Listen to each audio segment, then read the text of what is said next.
Kewujudan pelbagai isu alam sekitar di Malaysia sejak kebelakangan ini telah menarik minat pelbagai pihak. Isu-isu ini melibatkan pelbagai sudut dan aspek dalam lingkungan alam sekitar, termasuklah dari segi pencemaran, pengeksploitasian sumber alam sehinggalah kepada sikap masyarakat sendiri. Jika direnungi sedalam-dalamnya, isu ini berpunca daripada perlakuan manusia itu sendiri terhadap alam sekeliling. Tambahan pula, pada zaman teknologi ini, terdapat permintaan yang sangat tinggi terhadap sumber-sumber alam untuk digunakan dalam pelbagai perkara dan benda. Ini secara tidak sengaja membawa masalah tekanan terhadap keupayaan bumi untuk membekalkan sumber-sumber kepada permintaan-permintaan ini.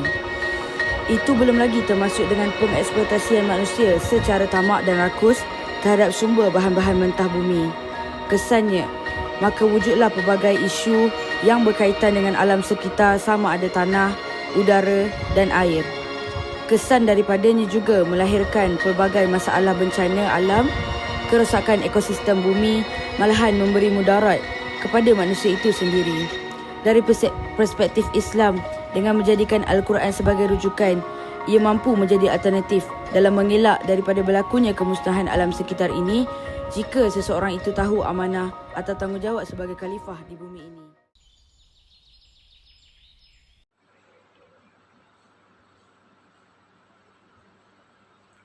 Langkah alternatif yang boleh dilakukan dalam membuka mata masyarakat tentang isu ini adalah dengan melaksanakan kempen secara konsisten. Apabila pihak berkuasa mula mengorak langkah yang jitu dalam menjaga kekayaan alam sekitar negara, media massa perlu memainkan peranan penting untuk menyampaikan mesej kepada setiap golongan masyarakat.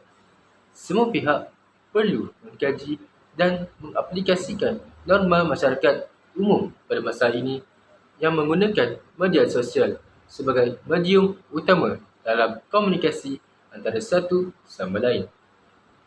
Oleh itu, sekiranya kita ingin mengubah stigma masyarakat terhadap kepentingan memelihara alam sekitar, cara yang mudah hendaklah dekat dan efektif kepada diri mereka. Misalnya, memperbanyakkan rancangan yang melibatkan selebriti dalam kempen mengitar semula dan sebagainya. Dengan ini, masyarakat akan lebih tertarik untuk memberikan kerjasama apabila adanya bantuan selebriti. Institusi lain yang melibatkan masyarakat seperti sekolah, universiti dan organisasi kerja juga bertanggungjawab menjalankan kempen kesedaran terhadap penjagaan alam sekitar. Sebagai contoh, mengadakan Hari Kita Semula peringkat sekolah atau universiti malah dapat mengadakan seminar tentang penjagaan alam sekitar. Intihannya, kempen yang menyeluruh pasti dapat mencapai sasaran yang kita kehendaki. Bak kata pepatah, usaha tangga kejayaan. Dalam Islam juga menyebut manjada wajada, iaitu siapa yang berusaha, dia pasti berjaya. Langkah seterusnya, kita perlulah memelihara hutan. Bagaimana kita mahu memelihara hutan? Iaitu, kita mestilah memelihara dengan mewartakan hutan simpan. Hutan merupakan warisan semula jadi yang berharga dan perlu dilindungi. Pembalakan, perburuan dan sebarang pembangunan tidak harus dibenarkan di kawasan hutan simpan. Sebagai contohnya, hutan simpan di Lembah Danum di Sabah, hutan simpan Lembah Belum di Perak. Seterusnya, mewujudkan taman negara. Taman-taman negara telah diwartakan sejak tahun 1939 lagi. Sebagai contoh, Taman Negara di sepadan Kelantan, Terengganu dan Pahang, Taman Negara Endau Rompin iaitu di sepadan Pahang dan Johor, Taman Negara Kinabalu, Taman Negara Croker, Taman Negara Tawau di Sabah, Taman Negara Bako, Taman Negara Gunung Mulu dan Taman Negara Niah di Sarawak. Bukan itu sahaja, kita juga perlu mengawal kegiatan pembalakan haram dan penguasaan undang-undang. Pembalakan haram diawasi melalui udara menggunakan helikopter dan gambar atau foto udara.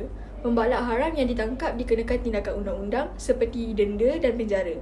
Pemantauan di udara bukan sahaja dapat mengesahkan kegiatan pembalakan haram, tetapi juga dapat mengawal kegiatan pertanian pindah yang dijalankan oleh orang-orang asli.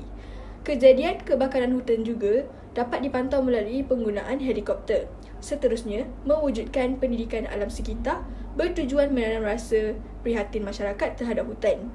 Harapan kami agar kerosakan hutan dapat dikurangkan. Antara mata pelajaran yang menyemai rasa cinta kepada alam sekitar ialah kajian tempatan, geografi dan sains. Melalui kelab persatuan juga boleh memainkan peranan ini. Contohnya Persatuan Pencinta Alam MNS yang bergiat aktif di sekolah-sekolah seluruh Malaysia.